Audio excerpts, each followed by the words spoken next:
Шекспир – это другая культура. Культура, которая далека, допустим, от культуры татарского народа. И поставить Шекспира, тем более Гамлета, сложнейшую философскую вещь на сцене татарского театра, для этого нужно было иметь большую смелость. И такую смелость Рашид Галеевич имеет. Очень интересная постановка. Она интересна с точки зрения полилога культур. Я сама занималась диалогом культур в литературе, в литературном образовании. И мне очень близки работы философа Гачева. И Гачев пишет, что каждый человек, он дитя своего народа. И где-то на генном уровне, на подсознании он носитель своей культуры. Как он это называет, космопсихологос.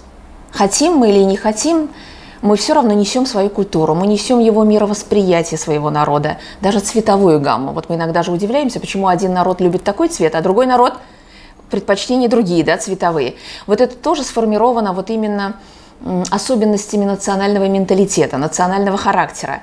И вот мне, например, шекспировский Гамлет был интересен именно тем, что он ставится татарским театром, режиссером татарином, потому что в этом спектакле я читала вот этот космопсихологос татарского народа. Что сделал Рашид Галеевич? Он приблизил классику Шекспира к сегодняшнему дню, к молодежи. Заставил волноваться, сопереживать.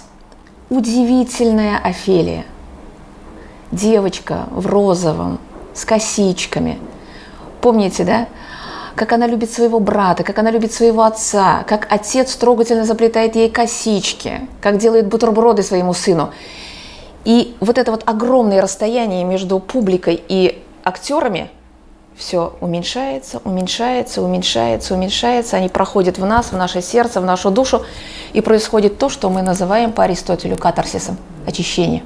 Мы давно уже с нашими студентами, русскими, зарубежными филологами следим за постановками Рашида Галеевича Загидуллина. Мы знаем, удивительная была постановка, вообще ошеломляющая. Это «Матушка Кураж» Бертольта Брехта. Мы видели Мольера «Господин де Пурсаньяк». Мы видели Гибсона, мы видели Горького на дне, Горького «Мещане». И вот эта вот проблема космопсихологоса, проблема полилога культур в постановках Рашида Галеевича, я думаю, это специальная научная тема, это тема монографии или даже целой книги. Сегодняшние взаимоотношения человека и общества, человека и средств массовой информации, СМИ, это все читалось в подтексте. Интересное было цветовое решение.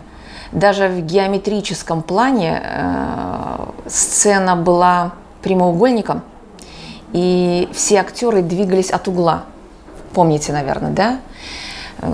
Очень четко выходили даже второстепенные персонажи, и вот этот треугольник, этот прямоугольник, он не нарушался.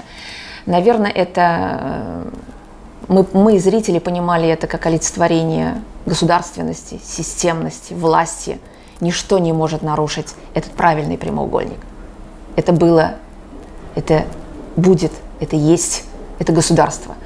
И один человек, да, это Гамлет, который посмел сказать этому обществу, этому государству, что они живут не по тем законам, по которым должен жить человек. Я смотрела спектакль дважды и испытала огромное удовольствие. Понимаете, Гамлет на татарской сцене. Я всегда против того, вот таких заголовок. Гамлет заговорил по-татарски. Почему я против? Потому что в таких заголовках я вижу какой-то рубеж, определенный для татарского зрителя. Никто же не пишет о том, что Гамлет заговорил по-русски. Дело в том, что Шекспир и татарская сцена, как бы темы достаточно сегодня уже, мы можем сказать, имеющие вековую историю. И татары обращались к Шекспиру в моменты определения собственной идентичности. Вспомните, когда первый раз был поставлен Гамлет. Во второй половине 20-х годов, начало 30-х годов. То есть эти знаменитые роли как бы Гамлета, короля Лир, такие знаменитые актеры, как Абжалиев, как бы участвовали в создании этих образов. Это все-таки говорит о том, что когда появляется на сцене татарский Шекспир, это свидетельство уровне, новой ступени развития татарского сценического искусства.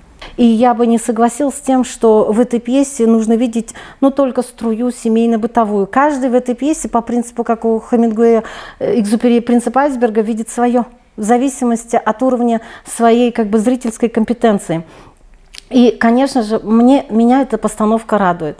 Радует то, что Рашид Галиевич поставил ее именно сейчас, после длительного периода, а ведь он болел Шекспиром и именно Гамлетом давно. Только тот момент, когда воспитал актеров, которые могут поднять Шекспира так, как это произошло на сцене недавно. И мы стали свидетелем этого. Конечно, первые минуты шокируют. Актеры по сцене передвигаются в современной одежде, ведут себя по-современному.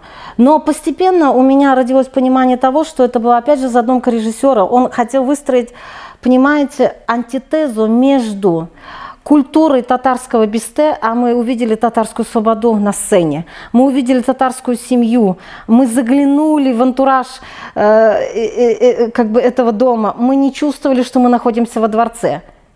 И он нас подвел к высокой, ну, как бы вот грани вот этой, поднял нас, да, на уровень высокого дворца. Удачно выбрано место, где поставлен спектакль. Это фойе. Великолепна акустика. Интерьер, подчеркивающий без никаких добавлений вот этот хронотоп дворца. Что Людовик и любой император – это царь, вокруг которого крутятся, как бы, его подданные. Мне еще понравилось бережное отношение к тексту Эйсенбета. Да, то есть я заметила, что некоторые вещи были заменены на синонимичные. Возможно, это связано, опять же, с тем, что зрительская аудитория не знает, как бы, этих слов. Все-таки, к сожалению, татарский язык идет по пути унификации. Мы не обогащаем язык свой. И поэтому, но, тем не менее, текст Эйсенбета был сохранен. И за это нужно сказать огромное спасибо. Прекрасный язык. Идентичный, как бы, перевод, эмоциональный тон задан верно. За это я тоже хотела бы сказать отдельное спасибо. Спасибо за высокий дух трагедии, за то, что нас заставили задуматься.